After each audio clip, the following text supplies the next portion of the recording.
답답한 우리 증시 분위기입니다. 이 가운데서 솟아날 구멍은 없는 것인지, 그리고 또 시장 대비 강한 종목에 대한 투자 전략과 현재 어떻게 해야 될까 이렇게 고민되는 종목군들 투자 전략까지 알아보겠습니다. 신한금융투자의 신병재 부지점장입니다. 안녕하세요. 네, 안녕하세요. 네, 이번 주 첫 번째 거래일부터 다소 좀 어두운 분위기입니다.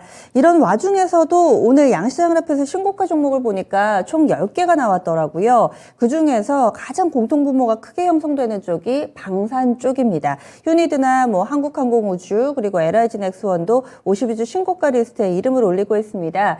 계속해서 이쪽은 좋네요. 그대로 홀딩하자 의견 주셨는데 흐름 좀 봐주세요.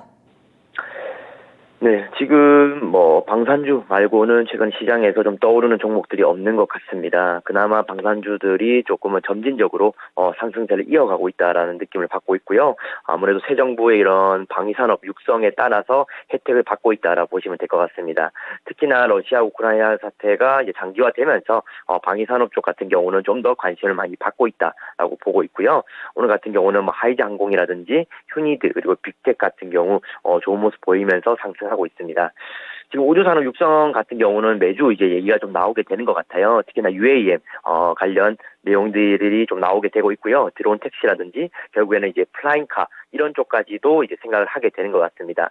그렇게 된다는 것은 완전 자율주행에 대한 이런 꿈을 이루는 이런 내용이 될 텐데요.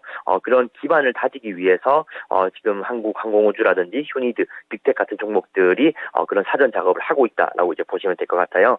그래서 이 종목 같은 경우는 계속적으로 제가 말씀드렸다시피 러시아와 관련된 이런 방산 관련된 모멘텀과 그리고 우주 관련된 이런 국정과제 테마가 함께 적용이 되면서 깨지지 않고 우상향을 하고 있다라고 보시면 될 것 같고요. 가장 흐름이 좋은 것은 아무래도 중소형 종목들보다는 한국항공우주와 같은 좀 큰 종목들이 좀 더 안정적으로 움직이는 것 같습니다. 지금 중소형 종목 같은 경우는 윗골이 달면서 내려오면서 좀 변동성을 크게 가져가는 경우도 많기 때문에 이런 종목들을 홀딩하기는 좀 쉽지는 않을 것 같아요. 그래서 제 생각에는 계속적으로 말씀드렸던 한국항공우주 쪽으로 방산업체 같은 경우는 조금은 이제 소팅하시는 것이 좀 더 낫지 않겠나라고 보고 있고요. 다른 종목들 같은 경우도 충분히 한 번씩 반등을 주긴 하지만은 제 생각에는 연속성을 가지기는 조금 어려울 것 같습니다. 특히나 대변수 이렇게 좋지 못한 경우에는 중소형주보다는 대형주 위주 대응이 저는 맞다라고 보고 있고요. 그래서 방산주에서 종목을 고르시게 된다라면은 한국항공우주로 압축하셔가지고 시장 대응하시는 게 좋을 것 같습니다. 방산주 지금 분위기가 좋긴 하지만은 중소형주 같은 경우는 외풍에 흔들릴 수가 있다. 그래서 좀 덩치 있는 종목 보자. 이렇게 정해주시네요. 다음은 또 정유주들의 강세 흐름도 돋보이고 있습니다. 특히나 상당히 좀 무거운 종목 가운데 하나인 GS가 이달 들어서 가파른 상승세를 이어가고 있는 모습인데요. 이쪽은 어떤 의견 가지고 계세요? 네, 유가가 깨질 듯 하면서 깨지지 않고 계속 100달러 이상에서 움직이고 있습니다. 그러다 보니까 정유주들 움직임이 심상치 않게 이어지고 있다고 보시면 되고요. 미국 같은 경우도 엑슨모빌이라든지 엑시덴탈, 페트롤리움 같은 종목들도 충분히 흔들리지 않는 이런 모습을 좀 보여주는 것 같습니다. 대외적으로 봤을 때도 지금 정유 시장 자체는 굉장히 호황이다라고 이제 보시면 될 것 같고요.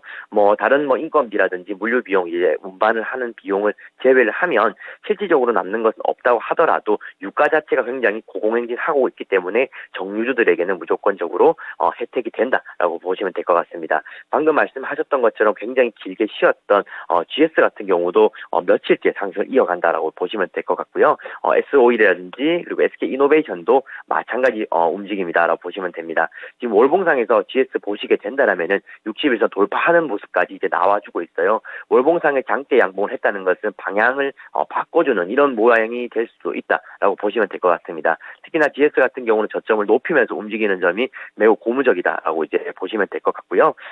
그래서 지금 3사 중에서 꼭 한 개를 고르라 이런 얘기보다는 정유주 자체는 대부분 다 대형사 움직임이기 때문에 제 생각에는 굳이 한 개의 포트폴리오로 대응하실 필요는 없고 여러 가지 포트로 좀 보셔도 된다라고 말씀드리고 싶습니다. 하지만 SK이노베이션 같은 경우는 아시다시피 전기차 배터리와 관련된 이런 내용도 있기 때문에 어떻게 보면 변수가 좀 더 많다라고 보시면 될 것 같아요. 그래서 GS와 S-오일 정도로 압축하셔서 진행을 하시는 게 정유주들 투자할 때는 조금 더 효율적인 포트폴리오가 될 것 같습니다.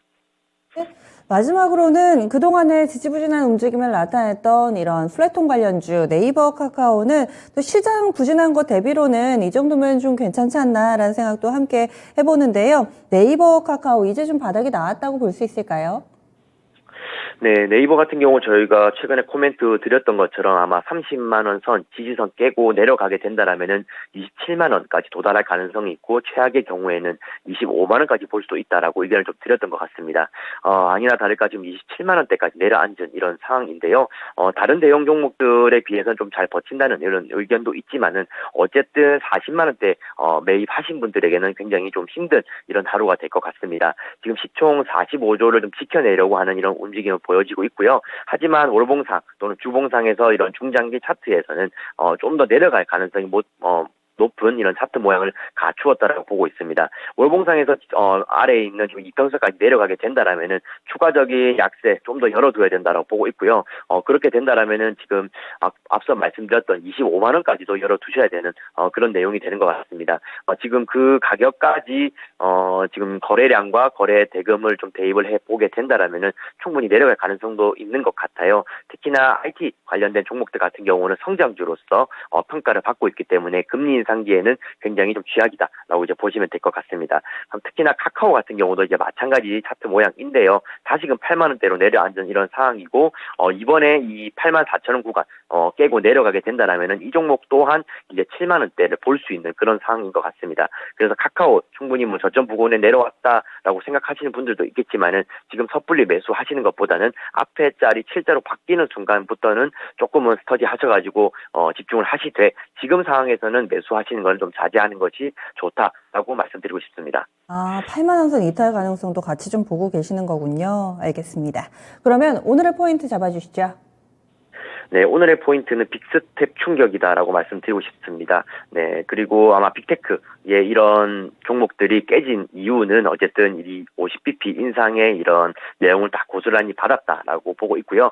빅스텝을 넘어서 자이언트 스텝까지 얘기가 나오고 있는 상황이기 때문에 현실화되지 않더라도 어쨌든 50bp 인상에 대해서는 우리가 받아들여야 된다라는 인식인 것 같습니다. 그렇다 보니까 큰 업체들 위주 또는 성장주나 IT 업체들 위주로 이제 조정이 나오고 있는 상황이고요.